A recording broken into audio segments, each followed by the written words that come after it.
Nadang susah sopo sing ngandutani kesamono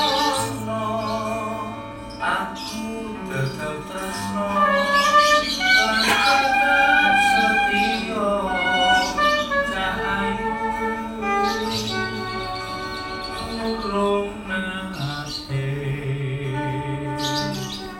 Mengenal Ki Seno Nugroho bagi Gendut Dalang Brijasa sangatlah berarti dan tak akan terlupakan seumur hidup saya. Karena dengan bertemu Ki Seno Nugroho, akhirnya saya bisa belajar, bisa mengerti tentang kebudayaan Jawa, kesenian Jawa, terutama wayang kulit.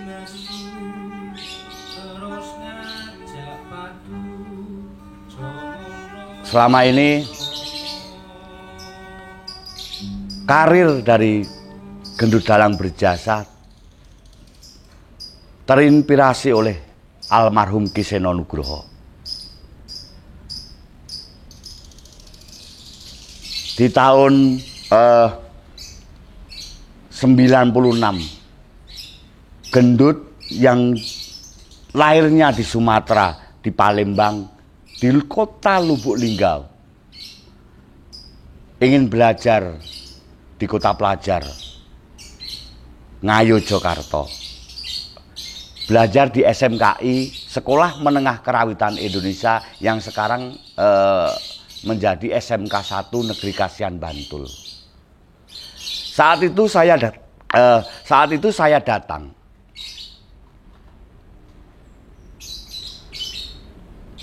Cara niki nyusul Mase. Kebetulan kakak saya Mas Joko Porong juga belajar di SMKI. Akhirnya saya ingin mengikuti jejak kakak saya. Tapi waktu itu saya datang di situ, saya sama kakak saya diajak nonton pertunjukan wayang. Kalau nggak salah itu waktu itu pertunjukan Ki Seno Nugroho. Karena kakak saya bergabung dengan Warga Laras saat itu, saya diajak melihat. Dan setelah itu saya sangat ingin sekali belajar wayang. Aku tadi pengen dadi dalang mengembo, atau ingin seperti Ki Seno Nugroho, seolah-olah kalau nek gendut nek dadi dalang neng Sumatera kaya Ki Seno Nugroho ngono kuwi, wah bakal kondang, bakal laris. Akhirnya saya terinspirasi dari itu, saya putuskan ingin menjadi seorang dalang. Di tahun 96 saya dikenalkan dengan beberapa orang yang sangat luar biasa. Terutama dengan almarhum Ki Seno Nugroho beserta Warga Laras yang saat itu. Ya ono Mas Budi Santoso, Mas Eko Purnomo, almarhum Mas Karso, Mas Singgih, Mas Anon, Mas Edi, dan masih banyak lagi saat itu. Nah, dari pertemuan itu akhirnya saya akrab, menjadi sebuah keakraban yang ngono. Karena apalagi saya juga ikut ngekos di antara pengrawit-pengrawitnya Mas Seno waktu itu, Warga Laras. Akhirnya saya semakin dekat karena dengan keinginan saya ingin menjadi seorang dalang yang seperti Ki Seno Nugroho. Akhirnya saya dengan Ki Seno Nugroho almarhum itu hubungannya semakin dekat. Berarti setiap hari, setiap malam itu selalu ketemu dengan almarhum Ki Seno Nugroho. Karena almarhum selalu bermain atau dolan neng kos, bertemu dengan teman-temannya waktu itu. Yo ngobrol, kucek-kucekan. Apalagi saya waktu kelingan saat saya pertama kali nonton Ki Seno Nugroho itu dengan gojekane, dengan banyolane. Saya sampai enggak apa ya? Orang nganti mesti guyu. Nganti kanca-kanca apa ya kan teman-teman dari warga Laras saat itu teman-temannya kakakku. Wah, lah adine Joko modar, adine Joko aku gulung-gulung. Saat itu kalau tokoh Mbilung dan Raja Sabrang yang wah luar biasa dagelannya dan didukung dengan warga Laras yang saat itu memang semuanya muda-muda dan dalam pertunjukannya Ki Seno menggabungkan antara musik pentatonis dan diatonis. Jadi menggabungkan musik apa ya, musik barat dan musik tradisi Jawa. Wah, rame. Saat itu memang saya yang notabene itu dari orang kampung, orang wong desa, melihat seperti itu, wah, sangat luar biasa sekali. Terinspirasi saya ingin menjadi seorang dalang.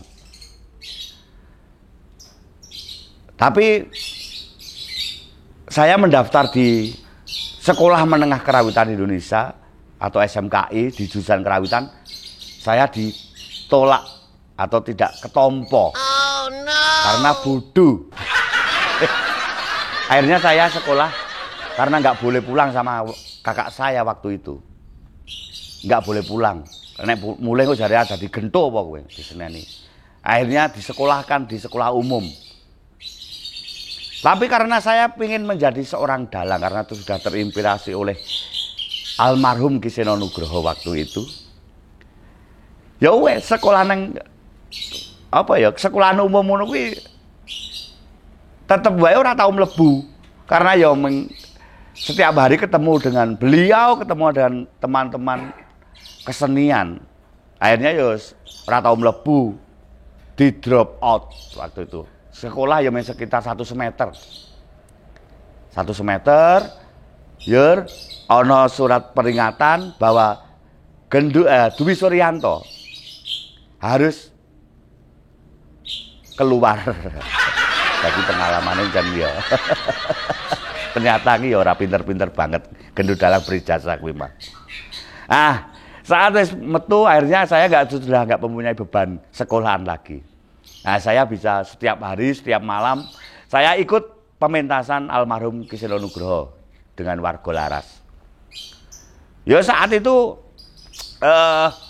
saya menjadi pesuruh, saya tuh iso melu wae. Kuwi seneng banget diajak kon melu, walaupun nang kono kuwi ora kon ngopo-ngopo. Ning kon dikon tuku rokok, tuku wedang, tuku apa.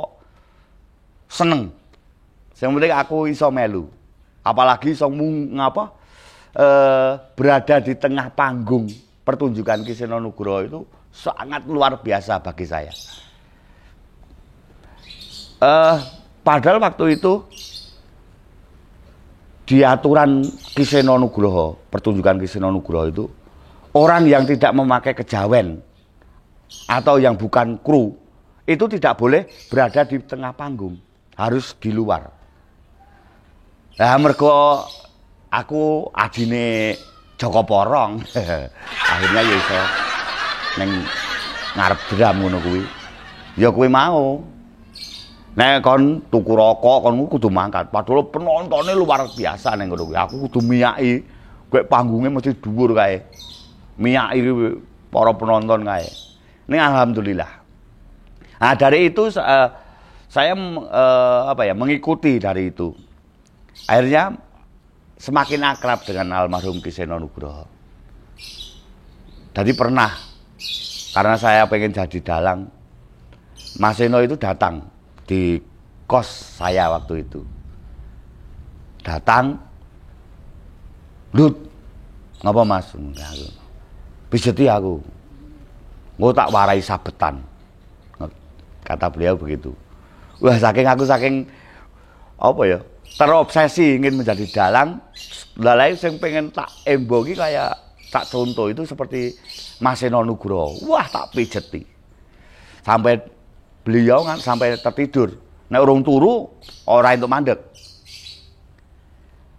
Wes, wah dengan saya bangga sekali mijeti apa kakinya Mas Seno itu. Besok lagi begitu. Setiap hari datang. Mas Seno itu selalu datang di kos saya. Mesti kon mijetine orang, kon golek dimik rek. Golek dimik rek. Kuwi kon nganu tak sikile ngene iki. Garing-garing ngene iki, sak turune. Setiap hari begitu kalau sama saya. Nah, suatu saat karena saya merasa Kak jare arep marahi sabetan aku, marahi mayang aku kok iki kom mijeti terus. Kok ora ono iki aku belajare kapan? Akhirnya tak tagih. Toko suatu saat bar mayang nek salah. Awan-awan ngono kuwi. Dadi aku sik turu, posisi sik turu ngono kuwi. Karo almarhum kuwi dililing nang dhuwure ngono kuwi. Aku belajar. Wong seneng. Kakak dan sebagainya. Aku yo keng kondi Mas ngono. Oh nganu kok omah. Ya pijeti kene. Pijeti terus. Jare arep marahi sabetan iki kapan? Nah, spontan Mas Seno itu ngendika.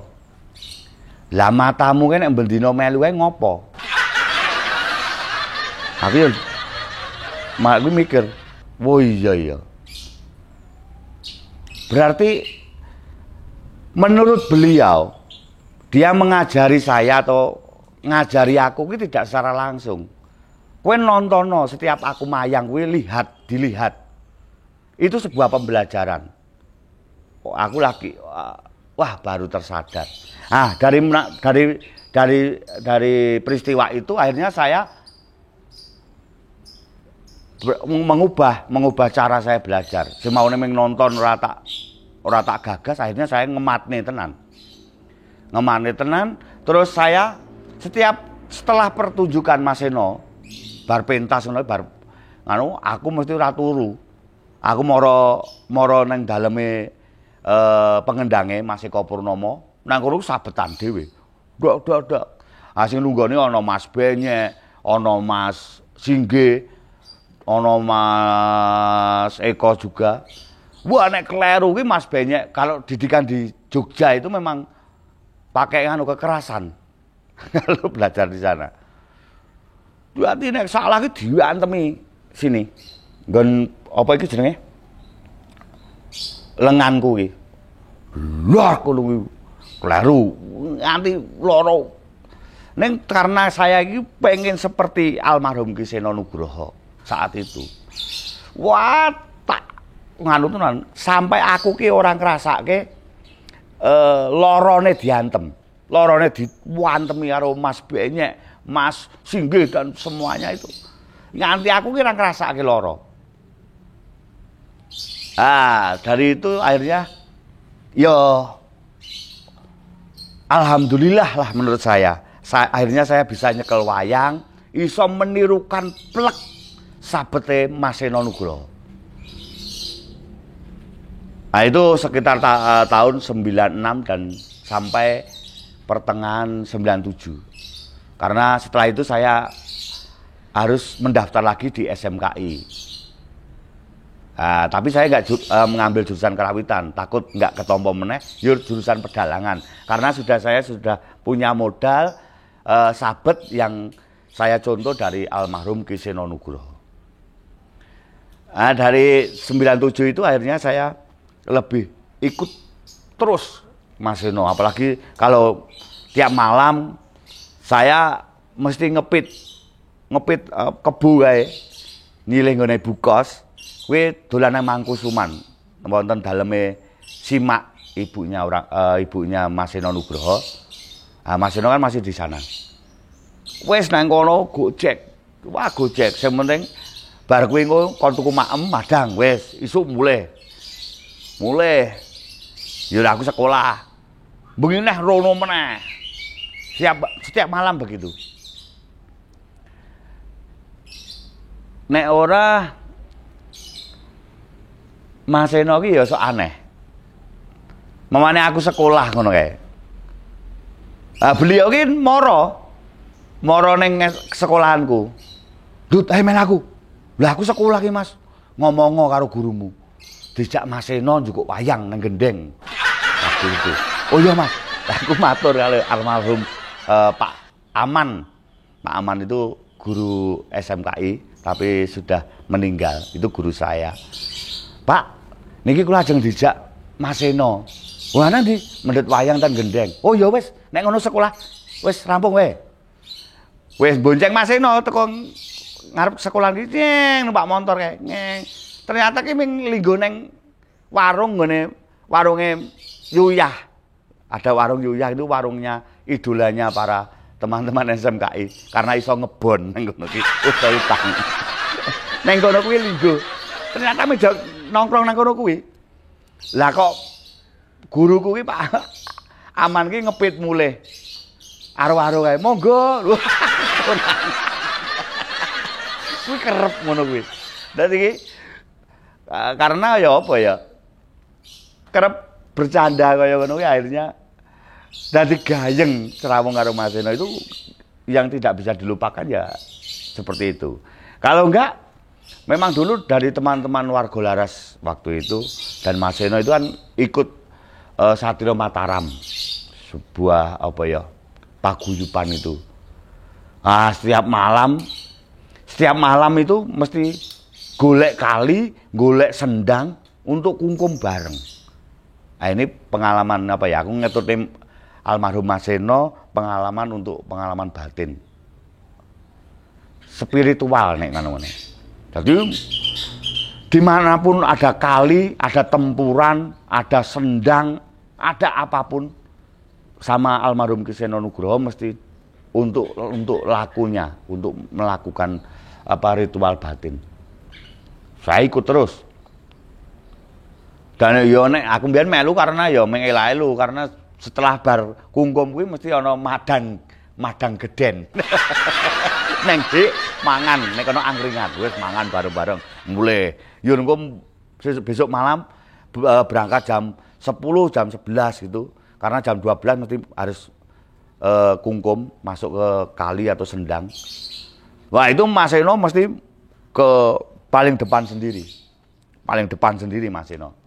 Nah itu yo teman-teman yo saya itu di belakang. Memang ada sebuah keheningan, sebuah apa ya pengalaman spiritual yang sangat luar biasa di situ. Ya nek aku jenenge cah cilik saat itu ya melu-melu lah, kungkum adus ngono.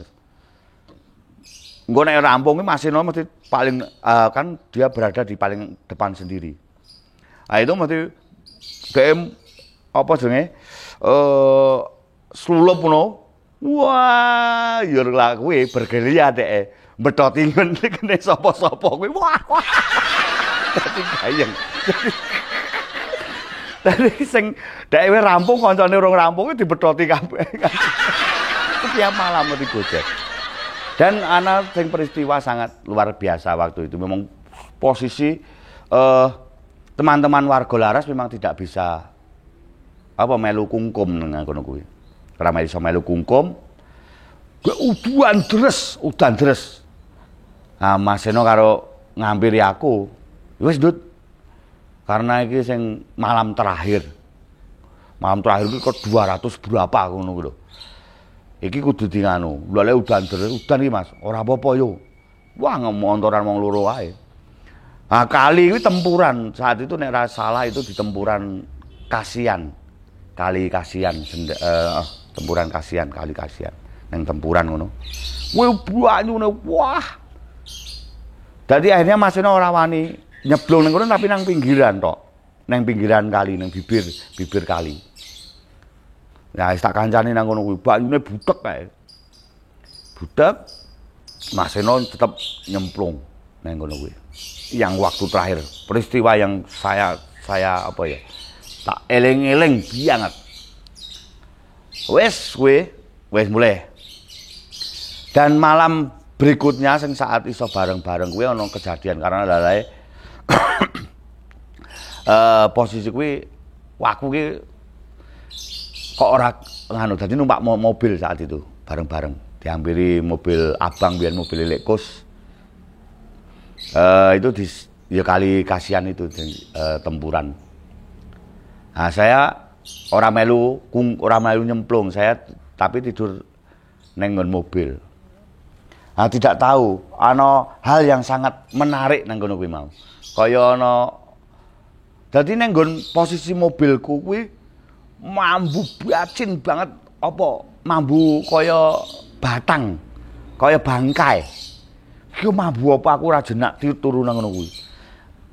Lah ternyata di sing teman-teman kanca-kanca warga laras dan Mas Eno di sana itu memang melihat apa waktu Mas Eno kungkum itu memang melihat di atasnya itu ada kaya kunang-kunang itu lho. Wanti dokter heran-heran. Wah, ngene Pak, ngene kan dhuwure Pak Seno kae. Wah. Wes, ya ada yang melihat ono klebatan wah wes. Itu yang hal yang sangat menarik waktu pengalaman apa ya? Melu menemani laku spiritual Ki Seno Nugroho. Dan ana hal yang menarik meneh. Wis ya meloncat sithik. Saya wis kuliah neng isi Surakarta. Nah, suatu saat memang Mas Seno itu sepi job, nggak ada job waktu itu. Nggak ada job, nah, saya pulang ke rumah, sudah disewon. Aku kan ya sembrono nek amane kangen dengan apa wayangane Mas Seno ngono kan aku Mas kangen Petruk Sowan Ngamarta. Itu kan kayak pas semonan nek lakon Semar Bangun itu kan mesti Petruk Sowan Ngamarta. Oh, iya tenang wae. Engko bengi melu aku, ngono ki Mas Seno. Melu nang pokok men. Yo dijak. Waktu itu setelah malam jam 10 kita berangkat dijak ke kali apa ya, nek Bedok kali apa gitu loh, ngampiri Lek Pawiro yang dulu sebagai sopirnya numpak motor kita di kali Bedok kalau nggak salah itu kungkum di situ. Saya juga nggak ikut karena katanya harus ganjil gitu, harus ganjil nek genep ra entuk kudu ganjil. Aku akhirnya nang dhuwur. Terus setelah itu pulang kita wis gagas. Lah ada kejadian aneh nang ngono kuwi. Jadi setelah nganu kuwi ketoke jam 9 atau jam 10-an pagi lah. Iki ana ada tamu yang datang di rumah sewon itu ngenai manjer. Tuh, luar biasa toh.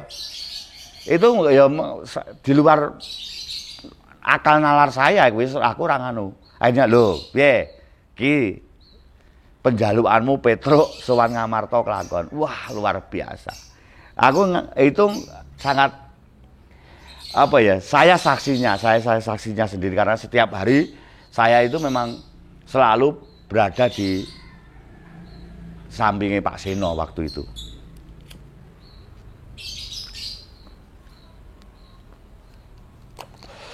Terus setelah saya lulus di SMKI, saya terus matur sama Mas Seno, Mas, saya tak nuruske neng isi Surakarta ya. Iya nurusno ora apa-apa. Nah ya kuwi kudu pinter nek sekolah nang kono, goblok e nggo ngopo. Karena Mas Seno kan nek ngomong ya apa anane ngono. Oh siap aku. Batinku ya mesti tetep padha wae tetep goblok. Nah, saya dapat 1 semester dan itu memang jarang sekali ketemu karena saya di Solo, Mas Seno di Jogja. Suatu saat saya itu pulang, lele ono wayang aku melu. Saya belum masih jadi pesuruh saat itu, belum jadi pengerawite Mas Seno. Paling nek nganu ya ngedram, nek ora apa pas kurang wong, saya ngedram paling. Nah, waktu itu semester 1 saya pulang. Nah, Mas Seno ki, wah, apa aku sekolah nih, daftar neng anu dadi mahasiswa nang isi. Iya Mas, ora apa. Apik engko nek mlebu kono mesti gayeng aku. Ning kok dadi adik kelasmu ngono ki Mas Eno. Ya ora apa-apa to, Gah. Aku kudu nang dhuwurmu, aja nang ngisormu wegah. Lah piye? Ya wis aku dadi dosenmu wae. Nah, kowe kan dadi dosen. Gayeng tenan. Ya, tapi ada apa ya? Yang sangat luar biasa dari Mas Eno itu, dia selalu menghormati apa ya? Orang-orang yang pengen maju, apalagi seniman-seniman yang dari Solo, terutama dari lulusan ISI Surakarta atau mahasiswa Surakarta, mesti dijeni karo Mas Eno. Dihormati walaupun kuwi cah cilik, kuwi dijeni. Jadi aku saploke. Jadi setelah saya kuliah, ya akhirnya saya wis mandek, kon mijeti kuwi mandek. Enggak ngerti, aku ora ngerti. Apakah Mas Eno iki menaruh apa ya rasa hormat karo aku karena mahasiswa ki mau ya ora ngerti. Ning kok mandek, aku ki ora kon blas, ora kon mijeti. Ya, saat itu akhirnya saya ki ya dadi pesuruh paling kon tuku rokok, kon fotokopi naskah atau tuku kota atau apa ning ora kon pijet wis ora kon mijeti. Nah, mungkin dia apa ya menempatkan wah iki ya gendut guys mahasiswa. Akhirnya ya iso ora kaya mbiyen, mungkin begitu. Nah, dari itu perjalanan-perjalanan itu akhirnya saya bisa bergabung. Saya kon melu bergabung ning Warga Laras. Di Warga Laras. Saya nek ora mbeduk, ngedram, ya kon ngenong. Nek ora ngenong ya ngempul saat itu. Lah ya sithik mbiyen nek SMK iki aku goblok banget. Ngakoni goblok. Ora iso nabuh, ora iso apa-apa, yakin. Tapi setelah saya mlebu nang ISI Surakarta dan saya bergabung dengan komunitas dari Pak Bono yaitu Nuroso, akhirnya saya bisa sithik-sithik iso nabuh. Mulai nang Jogja itu akhirnya dipercaya karo almarhum Mas Eno kuwi kon melu bergabung ning nggon Warga Laras. Ayo nek ora ngenong ya ngedram, nek ora ya ngempul. Kuwi tetep salah. Wah nek salah kuwi dibuli. Wah dibuli karo Mas Eno. Nek ora kon ngadeg ngono kae. Kon ngadeg kene pas goro-goro ngono kae. Kon njaluk ngapura karo kabeh. Teman-teman, maafkan saya ya. Wah, gayeng dadi bergeraknya waktu goro-goro. Begitu. Dan akhirnya karena saya rodok keset, kuliah saya molor.